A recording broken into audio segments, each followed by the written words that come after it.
Assalamualaikum warahmatullahi wabarakatuh. Selamat pagi, jam berapapun kalian nonton. Semoga kabar kalian dalam keadaan sehat walafiat. Pada kesempatan ini kita akan membahas di bab 2. Nah, ini adalah part yang keempat, kita melanjutkan di minggu sebelumnya.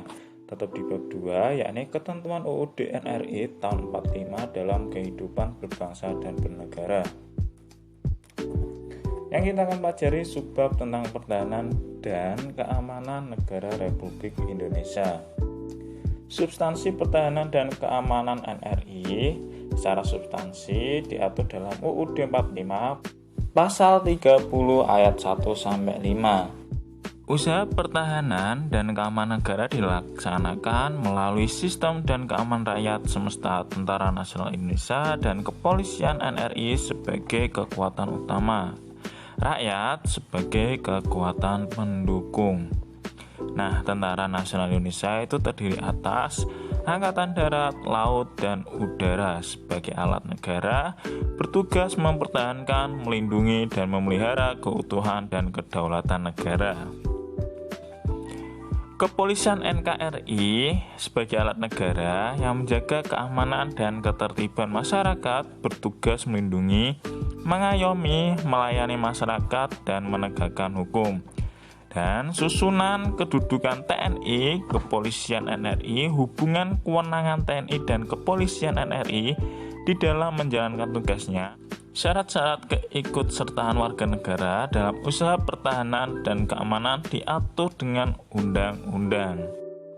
Ciri-ciri pertahanan dan keamanan negara yang bersifat semesta. Dan yang pertama, kerakyatan, yaitu orientasi pertahanan dan keamanan negara diabadikan oleh dan untuk kepentingan seluruh rakyat. Yang kedua, kemestaan, yaitu seluruh sumber daya nasional didayagunakan bagi upaya pertahanan.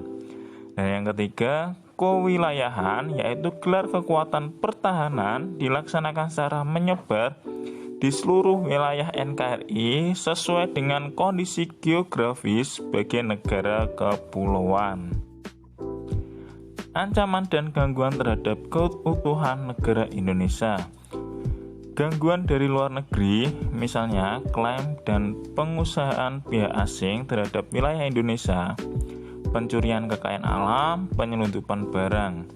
Nah, seringkali kalian melihat di TV banyak sekali yaitu gangguan dari luar, yaitu pencurian kekayaan alam.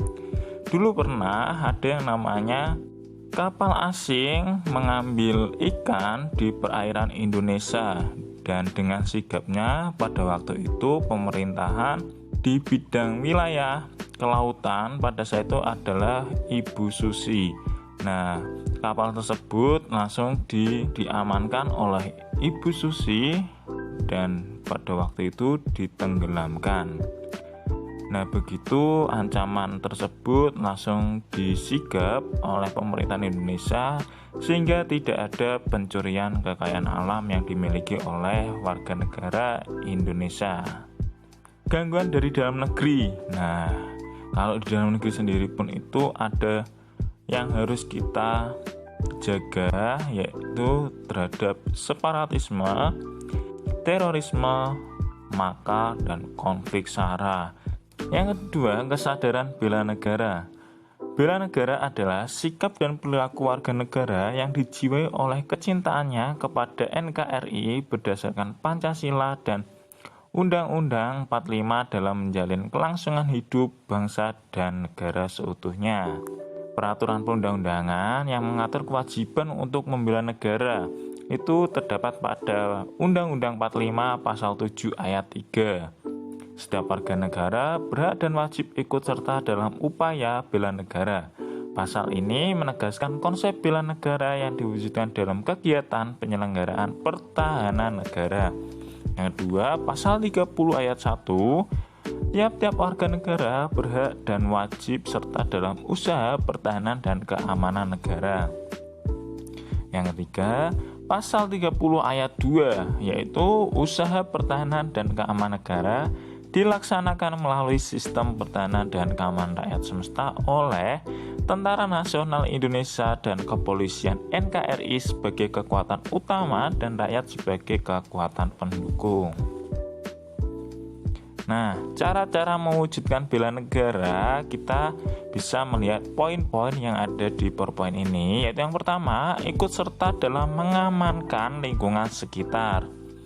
Sepertinya kita siskampling, itu salah satu upaya bela negara. Yang kedua, mengikuti kegiatan ekstrakurikuler.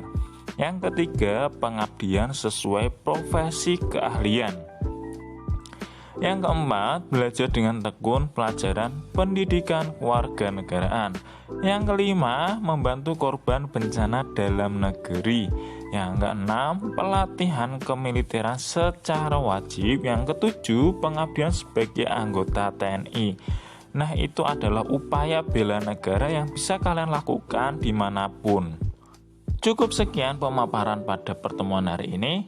Kita akan lanjut di minggu depan. Jika kalian ada yang ingin ditanyakan, silakan kalian tanyakan kepada guru kalian yang sudah disediakan oleh guru Anda. Dan saya ucapkan terima kasih dan tetap belajar. Wassalamualaikum warahmatullahi wabarakatuh.